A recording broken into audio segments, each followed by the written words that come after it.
They say it's good to end the year with a bang, but I think ECW were using an unloaded gun. Welcome back, guys, to Fog Wrestling. It is the final ECW of 2007. It's December 18, and of course, as always, we are here on the channel to review it. So we were in Rochester, New York tonight, and it just was not a good show. Now, there was one more ECW before the new year, however, it's a best of, so nothing really happens. They just show highlights of the last 365 days or whatnot. This was the final ECW show to end out 2007, and it was one of the weaker shows of the entire year, in my opinion. So we kick off with a non-WWE tag team title match. Shannon Moore and Jimmy Wang Yang defeating John Morrison and The Miz. Shannon Moore and Wang Yang got a rematch this week because they came close to winning last week. It was a competitive match, so they get a non-title rematch.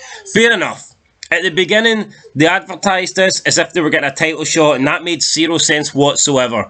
So it's good to see that they didn't get a title shot for losing, because if you're going to get title shots for losing, then what's the fucking point of winning? No point. But Shannon Moore and Wang Yang did win tonight. Jimmy Wang Yang would have got the victory over The Miz. So is there going to be a future title shot down the line? Maybe. But we're going to have to wait a full year in order to see that, because it's not happening. Well, unless it happens on SmackDown, I guess. I mean, there's a possibility it could happen on SmackDown. It could, but let me tell you something, right? Why is Jimmy Wang Yang beating The Miz clean? What year is this? 2023? I mean, beats him with a moonsault? No.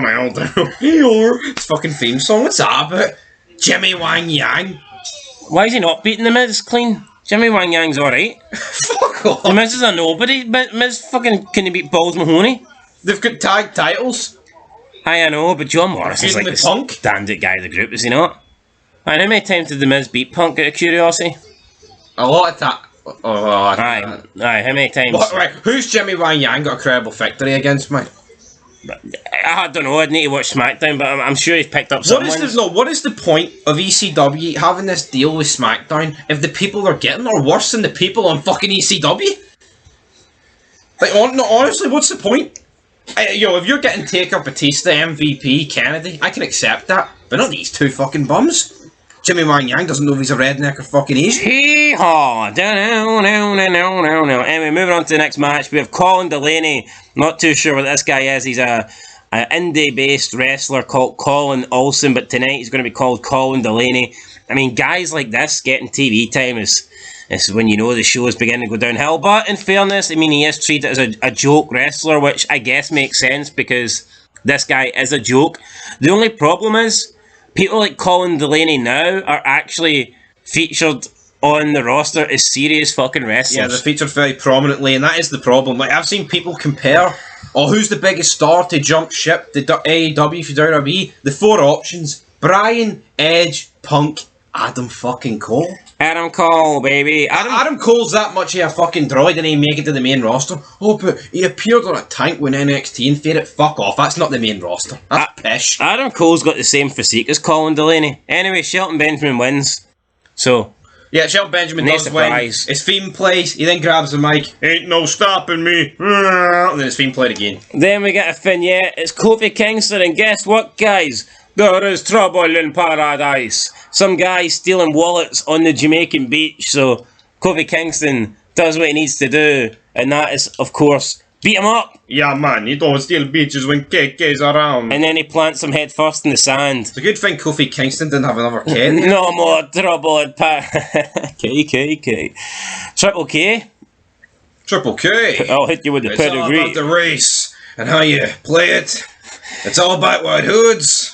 Anyway, Kofi Kingston coming next year to ECW.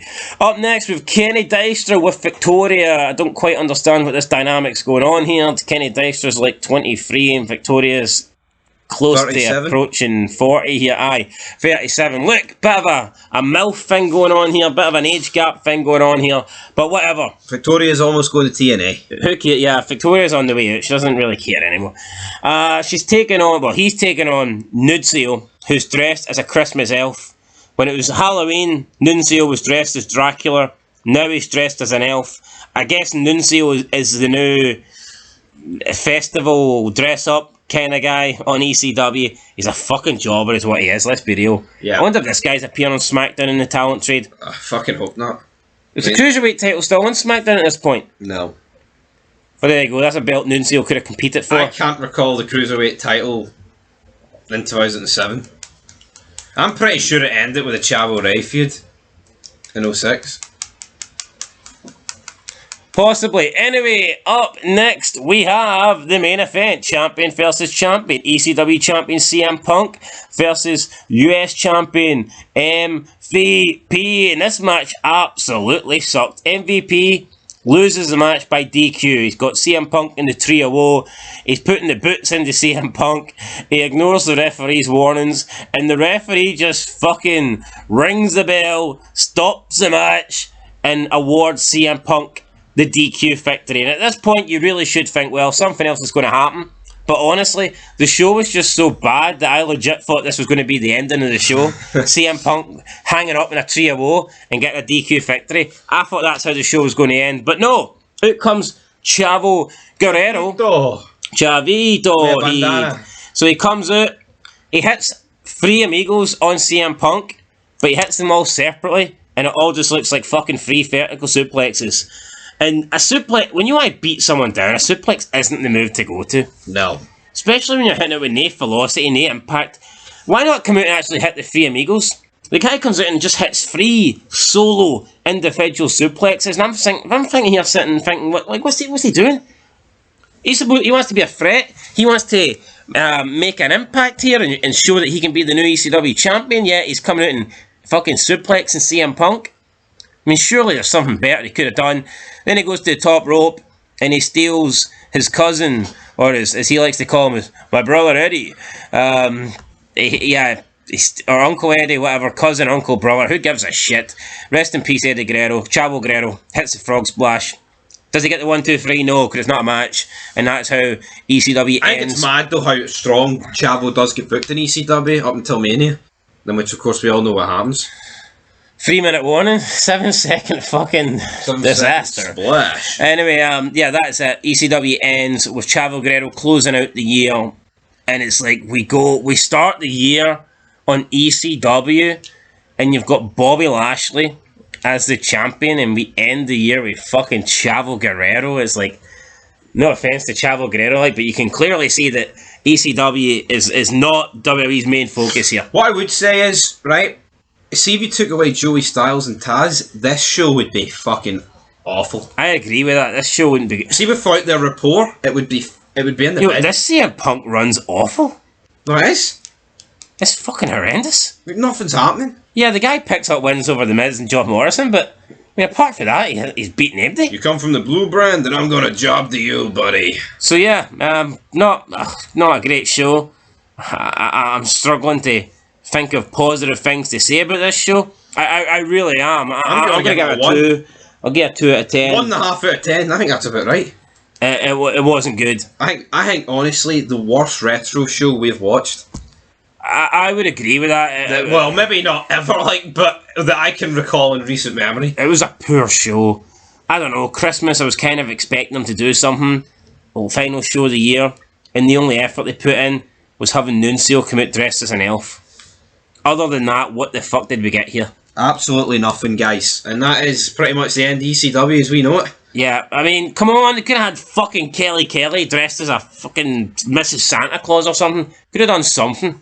But we got hee-haw. We got nothing. What about like a Christmas street fight or something? Extreme Rules match?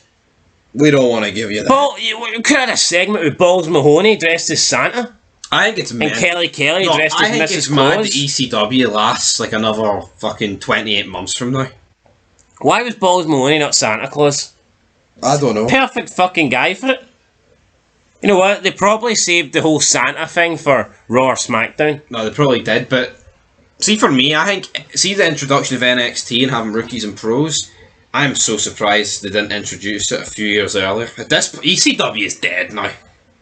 Isn't it? It's done. It's absolutely dead.